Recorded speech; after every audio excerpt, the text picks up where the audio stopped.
Good morning. My name is Vijay. I'm an IIT Madras and IIM Kozhikode alumnus, and I'm very popular in Quora. I have about 1.7 million views in Quora. So first I'm going to start with this particular technique wherein if you want to subtract any number followed by zeros, we use this technique. So here we have a number wherein I have 4 followed by 1, 2, 3, 4, 5, 6 zeros, and then I'm subtracting it with 5, 9, 2, 3, 7. So what I should do is I should subtract the units digit from 10, and I need to subtract the rest of the digits from 9. So you can get the answer at the fastest possible time by using this technique. We are subtracting the units digit from 10 and we are subtracting the rest of the digits from 9. So 10 minus 7 is 3, 9 minus 3 is 6, 9 minus 2 is 7, 9 minus 9 is 0, and 9 minus 5 is 4. Okay, so what we should observe is this is a 5-digit number. 59237 is a 5-digit number. So what I should do is I have to slash off these 5 zeros. I need to slash it off. So it all depends on the numbers you have it on the right hand side. Since it's a 5-digit number, I am slashing out 5 zeros. The number that is left is 40, and this number should be decremented by 1. So I get 3, 9, 4, 0, 7, 6, 3. So it won't take a lot of time. The best part is in speed maths, you can get the answers at the fastest possible time. See, the advantage with this particular technique is you can get the answer at the fastest possible time. In fact, it just takes few seconds, because all I did was I subtracted the units digit from 10 and then I subtracted the rest of the digits from 9. And finally, since this is a 5-digit number, I slashed out these 5 zeros, and whatever number is left, that number has to be decremented by 1. So it is important because this number again has to be included in the final answer. So my final answer is 3, 9, 4, 0, 7, 6, 3. So please remember that you can use these techniques only when you have a number followed by zeros and when you are subtracting any other number. See, the technique number 2 which I'm going to teach today it's called the cross multiplication method. So over here in the board you can see that there are 4 different options. Option A is 2 by 11, option B is 3 by 10, option C is 4 by 17, and option D is 5 by 19.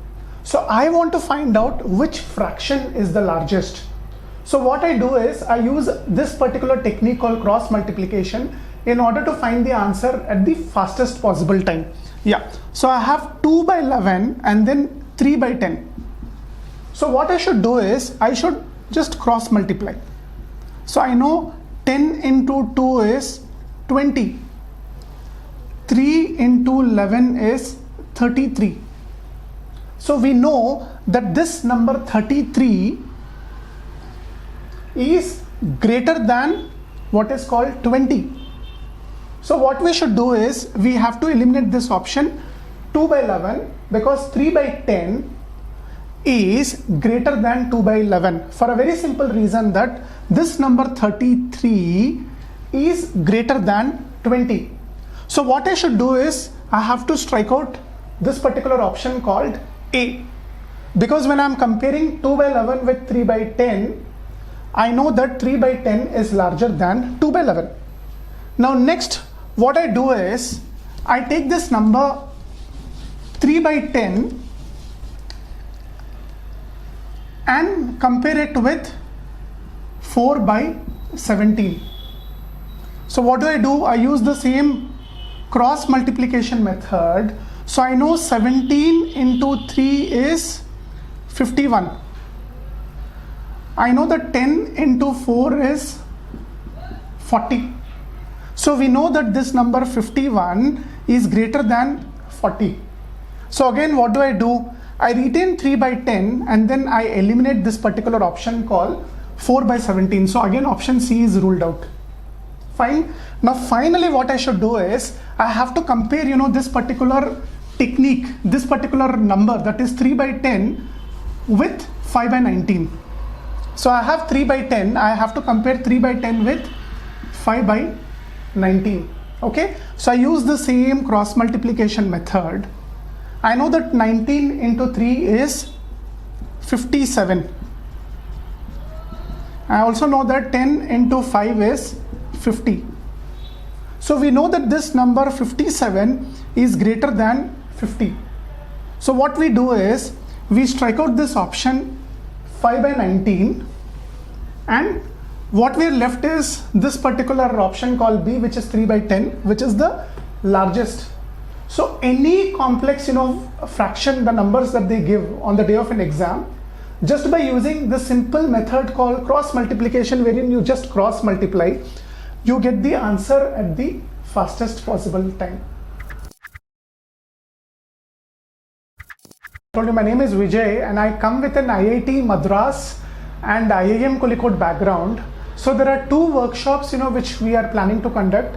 The first one is the basic level workshop on speed maths, and the second one is the advanced level speed maths techniques. Now both these workshops are very, very important for any student you know, who have maths as their subject, and then at the same time it is also useful for your preparation for maths Olympiad. And then even when it comes to IIT JEE or BITSAT exam, the students can do the calculations at the fastest possible time. So please remember that most of the competitive exams are a test of speed and then accuracy, and speed maths helps you because you can do any complex calculations at the fastest possible time. And other than, you know, these four exams, if you look at any competitive exams, even if you look at the groups level, if you look at the what is called the IAS and then the IPS level exams, you know, where you have maths, to any competitive exams, even say if you consider GMAT, these techniques are very, very effective and it is useful. So please contact the following numbers, and we are coming out with a workshop in April. There are two workshops which we are planning. So one workshop will be in English and the other workshop will be in Telugu. Both these workshops are, the focus is on the basic level workshop, and the workshop will be a one-day workshop which starts at 9 AM in the morning and it is till 6 PM in the evening, and we'll be conducting it in a star hotel. So it would include materials. We will also be giving you a certificate from our side. There will be a tea and a coffee break in the morning with cookies, and then followed by lunch, and again in the evening there will be a break, you know, with tea and coffee followed by cookies. So looking forward to meet you all soon. Thank you.